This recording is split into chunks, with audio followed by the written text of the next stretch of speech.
Speaking of which, what is so different about Irish whiskey? Because Irish whiskey tastes Yep. So unlike anything you'll find. so there's a couple big things. So one is going to be the climate that the whiskey ages in, right? Two, it's going to typically be made from a pot still. Now, one of the What's a pot still? So the pot still varies from a column still. So a column still is just like if you had like a pencil and you stick it on its end, right? So it's a column still with a bunch of discs in there. As the distillate boils, the alcohol vapors rise, right? Because alcohol, that's what it does, it rises. And then after it goes through a few times, then it comes out, and then that's the distillate you get. So a pot still, is literally, it looks like a if you know what a Hershey Kiss looks like. Yes. Yeah, that's what a pot still looks like basically. Much bigger. Because what they do is then they throw the fermented mash in there, and then they cook it in the pot still, right? So then the vapors evaporate and then they come out. That's the alcohol that comes out. So that's a lot of old moonshiners, right? That's how whiskey was brought to America, because those pot stills were manageable. I also heard something about Irish whiskey using a different type of malt. Yeah. Like barley. Yeah. So malted barley it's going to be very traditional. It's what grows there. Barley grows in Ireland. It grows in Scotland as well. That's why Scotch and Irish have some carryover, because they're both using a form of barley. Not that either of those two parties would want to admit that. Correct. So pot still, malted barley. Irish will use unmalted barley as well. That's to avoid the tax man. Right? Correct, because back in the day, the tax man would tax them on their malted barley use, and so give a middle finger to the tax man. They're like, okay, we just want malt our barley. So how does that affect the flavor? It just changes it a little bit. When you malt anything, basically the process of malting is you take your barley or you take your rye, like in some of the ryes that people are making now with the malted rye.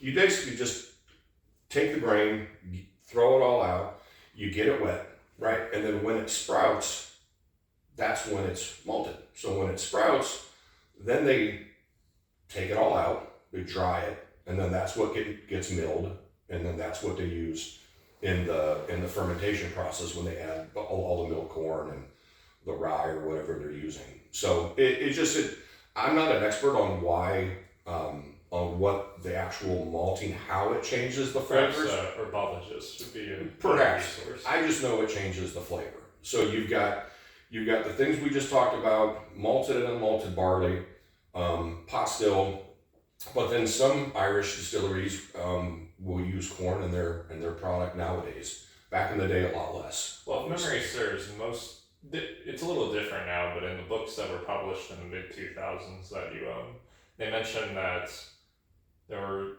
3 Irish whiskey distillers that all combined into one organization. I believe that's not the case anymore. Not anymore. So back in the day, there were multiple Irish distilleries on the island. Had a big collapse with Prohibition and whatnot. Yes, and then they didn't catch the upswing like the Scotch did. Correct. So they got consolidated, and so there was one kind of mega corporation that owned the few distilleries that were there. Now, because it's so popular, whiskey is a big deal. You've got new upstart companies, such as. Well, you've got the old ones like Jameson, Bushmills, Green Spot, Redbreast. You've got like Tullamore Dew, like they make some. You've got companies inside of companies like Jameson that are doing like just experimental stuff with whiskey, which I'm glad to see. Yeah, so I forget what that name is. I saw it once at a store. I didn't buy it, but they're doing weird things. The other thing with Irish whiskey, which is different from American bourbon, is that the barrels that they age their distillate, they don't have to be new charred oak. No. So I would say 90-something, but 90-something% of all Irish whiskey, and it goes for Scotch as well, are coming from our used American oak barrels. So once we use them here in America for bourbon, They get broke down, shipped over there. Now Europeans. The tables have turned. Tables have turned, so they're using our old barrels. So that's one of the cool things, because they can pump out a product a little quicker, because you don't have to get new charred oak, right? The used barrels are far less expensive than a brand new one, and you can play with different types of woods and finishes. So ex-bourbon barrels are super popular, but port barrels are popular, sherry barrels. That Jameson that we got there, it's finished in chestnut barrels as well too. Chestnut casks and sherry casks. Yeah, alongside ex-bourbon barrels. So the combination of all those things makes Irish whiskey what Irish whiskey is. Why is Irish whiskey typically more affordable than Scotch? Depends. So typically most Irish whiskey is going to be a little less expensive than Scotch, because you don't get hyper age statements on it. Ireland's cold, just like Scotland's cold. Yes. Where with Scotch, because you've got crazy age statements on stuff. I mean, you get 20, 30, 40, 50 year Scotches, right? Which in America we can't do. Are you kidding? It would taste like a treat. Or like the Jameson that we have, the 18, I think that's, at least what I've owned, that's the highest age statement whiskey. So it's 18 years in a barrel. But typically Irish is just less expensive, I think because it's just younger for the most part. That makes sense. And that makes sense. Yeah, that's kind of what I think. But there are some super inexpensive Scotches that are just, not great. But, and I think, why Irish is, people love Irish, is just so approachable. And Irish, typically when you describe the notes in it, you land on like shortbread, Mm-hmm. Yeah, now, sweet fruit. obviously when you're drinking it, you're not drinking shortbread cookies. Obviously, But that's soft. Yeah, that soft butteriness to it. Yeah. Like even just a regular old, $25 bottle of Jameson. Now it's proof down, right? So it's 80 proof. So it's, the proof's not killing you. There's no rye in there, so it's not going to be spicy. They're using used barrels, so you don't get any of that. You can get sometimes on bourbons, like a lot of barrel char, right? That depth from it that some people are just not ready for yet. So that's what makes something like a Jameson product so approachable. And for most people, when they get started, Jameson is the go-to. Right? Would you recommend that be the go-to? Yeah, for most people, and most people have had Jameson, right? I mean, it's everywhere. Even if they had it with Sprite or something. Do they really serve Sprite with Jameson? Yeah, I mean in bars. I see why that would work. Yeah, I don't go to those, but yeah, Jameson, that's a great one to start with, because because of the proof, you get that butteriness, that shortbread cookie. This triple offering is roughly the same price as the Jameson standard offering. Yeah, but which is wild to think. Right. A finished whiskey is. But because of the different cask that they use, that Jameson tastes a lot different, in my opinion, than a regular Jameson. Still soft, still light, but very different. Yeah. And then you get into stuff like the Spots. I really like the Spot series. I just wish it wasn't a significant portion of my net worth buying one of their bottles. Yeah. They're expensive. Triple distilled, pot still. And now the cool thing with the Spots, yes, they go up in price a little bit. It's still proof down to 80, but you really can explore the different types of flavors in Irish whiskey when you go into the green Spot. The yellow Spot, the red Spot, the blue Spot, if you can find it. And they're playing with different barrels, right? It's still proof down pretty low. But it's delicious. And that one in particular has got so much green apple in it. Yes.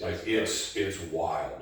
And they're easy flavors to find too, which is kind of neat. Where with bourbon, sometimes you got to really. Well, you have to work through the proof. Yeah, you got to stick your nose in there. Or you have to. Maybe that's really working through the rye spice that's in there. Yeah, I'm sure. Yeah. Because even the cask strength, like Jameson 18-year Bow Streets, you can still pick out the notes a lot easier. Correct, and that's a cask strength. And then you get companies like Bushmills. So Bushmills, I turned a lot of people onto the Bushmills especially if they're coming from the Scotch world. Their standard offering Bushmills? Yeah, just standard Bushmills. They're standard. The difference between the Bushmills and like a Jameson product is the Bushmills, because of the malt, is definitely a lot closer to like a Scotch flavor profile than Like a Highland Scotch? Yeah, because it's not as fruity as like a Speyside or something like that. Definitely. But if you're coming from the Scotch side of the world and you want to get into Irish, Bushmills is a great place to go. They do offer a 10-year and a 12-year, and I think the 12 years finished in Oloroso sherry casks. So you're gonna get a little more of that Scotch. Does that mean this one was aged in Oloroso sherry? No, that's just the original. That one's from the distillery in Bushmills Yes, it was. that your uncle got me when. Yeah, it has your name on it. Yep. Yeah, that's probably, what's that, going on 30 years old now? How old are you? 52. Yeah. You're Yeah. old. And then you've got like the Redbreast line. I think Redbreast out of all of them is my favorite. I really quite like Redbreast. Yeah, especially the cask strength is phenomenal. And it's aged 12 years. Unfortunately, those prices have gone up. I mean, it was always close to a $100 bottle, but to get an Irish whiskey at cask strength, it's one of my favorites. But Redbreast they have in their line, they have a bunch of stuff too that isn't cask strength, with different barrel finishes and stuff What's like that. the blue Redbreast? I think that's. They have a Lousteau. Yeah, I think it's finished. that one. Yeah. So, you can explore, the different lines like Tullamore Dew we've got back there That's one's finished in a Caribbean rum. in rum barrels. Yeah. So, Powers, you've drank a lot of the Powers, you told me, so haven't really had very much of that, but, depending where you're at, there are a When few. you say Powers, do you mean patties? Is it? I thought it was Powers with the big P on the label. It's a red label. What's a white label with a red one? I don't know if I've ever drank it. Oh, I don't know. I thought you drank it in college, but No, I drank patties in college. oh, okay. Powers. I've never heard of it. Is it any good? I haven't had it. Just because in my Irish world, I kind of stick to the basics. That's why we have Redbreast. That's why we've got like a Jameson product, especially like the spots and stuff. We should consider exploring this Powers bottle since Yeah. I don't think I've ever had a sip of it. Yeah, I haven't either. We'll definitely get it. I drank patties because it was like $20. Inexpensive. Yeah. It was inexpensive and it still tasted lovely because Yeah. it's Irish whiskey. Well, that's the beauty of Irish whiskey is that it's not typically as overbearing sometimes as a good bourbon is. Yes. Or a solid rye.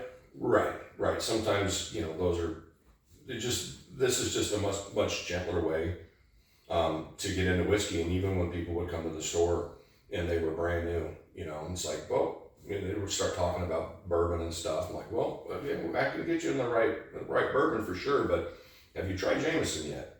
Right? Or have you tried a Bushmills, especially if somebody's had Scotch before, and it's like, It can almost act as a intermediary if you want to explore bourbon, and there's no reason not to because it's not like you have to choose. You can enjoy all of it at different times of day. yeah. And one of the fun things too that I do, especially having a whiskey, room like this, and you drink a lot of bourbon, and then all of a sudden after a while, so they can kind of start tasting the same. Mm-hmm. That's when Irish is fun because then you go to Act as a palate cleanser. yeah, you go, you take a few days off, then you go to a green spot or something, and you get that bright green apple and that shortbread cookie note, and you're like, oh, this is awesome, and you kind of reset your palate, so then when you go back to bourbon, you're like, oh, everything just doesn't taste like Old Forester when I'm But in this lineup, like I said, there's that's the way I would approach it, is start with the Jameson, which probably most everybody has.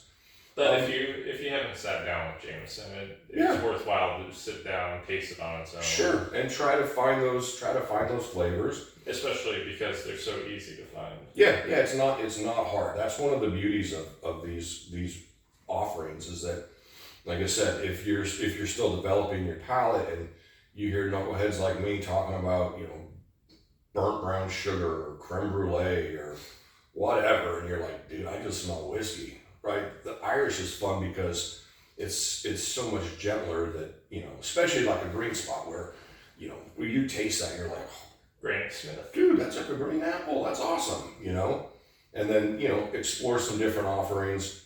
And like I said, Irish, just like a lot of whiskey, they're doing a lot of experimentation, which is cool. So the landscape should change here in the next few years, like especially with what Jameson's doing, you know, with their experimental casks and stuff that they're actually putting out on the market, which is pretty cool. So you can try, you know, something wild that you wouldn't normally try before.